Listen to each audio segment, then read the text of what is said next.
إن الحمد لله رب العالمين، والصلاة والسلام على سيد الأنبياء والمرسلين وعلى آله وصحبه أجمعين.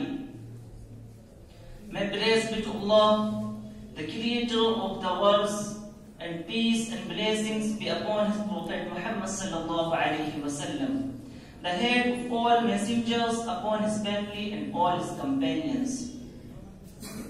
In this meeting, I was asked to speak some words on the concept of equality and justice in Islam. Dear audience, the first and foremost teaching of the Quran about equality is that all human beings are descended from one father and mother. Thus, they are equal on the basis of humanity.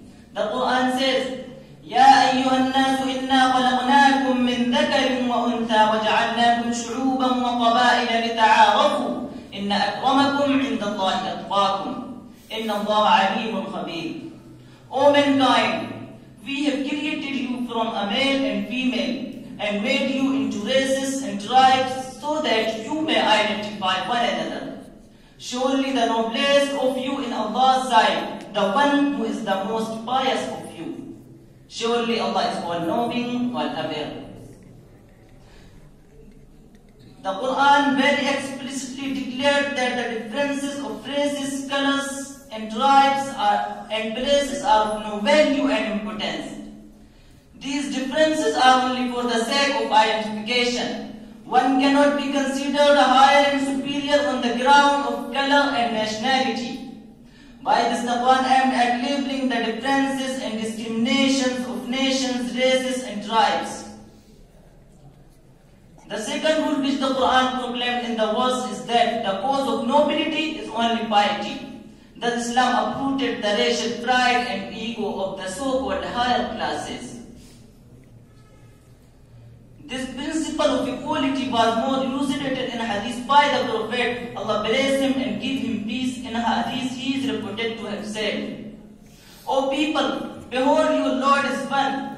There is no superiority for an Arab over a non-Arab, neither for a non-Arab over an Arab, nor for a black on a red, nor for a red on a black, but on the basis of piety and righteousness.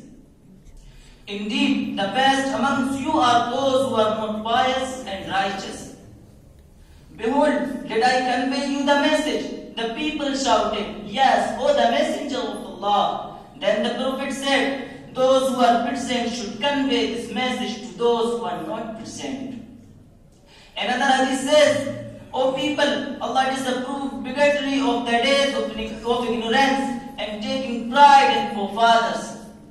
People are of two types, pious, righteous, estimable before Allah, or nefarious, wretched, insignificant before Allah. All the people are descendants of Adam, and Allah created Adam with soil. This was the first example of its kind in human history that the Quran eradicated racial prejudice so vehemently and emphatically. It asserted Muslims to consider the people of the world their brother and a human being like themselves. It is the fundamental principle of tolerance to consider the other communities human beings like yourselves. Since then only you can behave with them justly. If we consider them humiliated, abject and lowly, then it is impossible to have a just conduct towards them. The Quran says, وَإِنْ حَكَمْتَ فَاحْكُمْ بَيْنَهُمْ بِالْقِسْطِ إِنَّ اللَّهَ يُحِبُّ الْمُقْسِطِينَ. But if you judge between them with justice. At another place it says,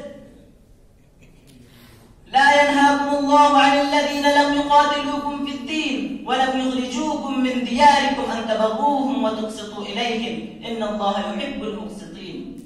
Allah does not forbid you as regards those who did not fight you on account of faith and did not expel you from your homes, that you do good to them and just with them. Justice is to be maintained even if it goes against one's near and dear ones. يا أيها الذين آمنوا كونوا قوامين بالقسط شهداء لله ولو على أنفسكم أو الوالدين والأقربين. O you who believe, be Allah, even though against yourselves or the parents and the kinsmen. Muslims must hold on justice and fairness with people in every condition, even if they have enmity with them to any extent. Dear audience, Islam is the torchbearer of equality and justice. It laid the foundation stone of democracy and freedom when Europe was fast asleep and savagely, and the world was unaware of the spirit of equality and justice. The Islamic concept of equality and justice saved the humanity from the disaster and paved the way for democracy, absolute justice and freedom. Here I conclude my talk.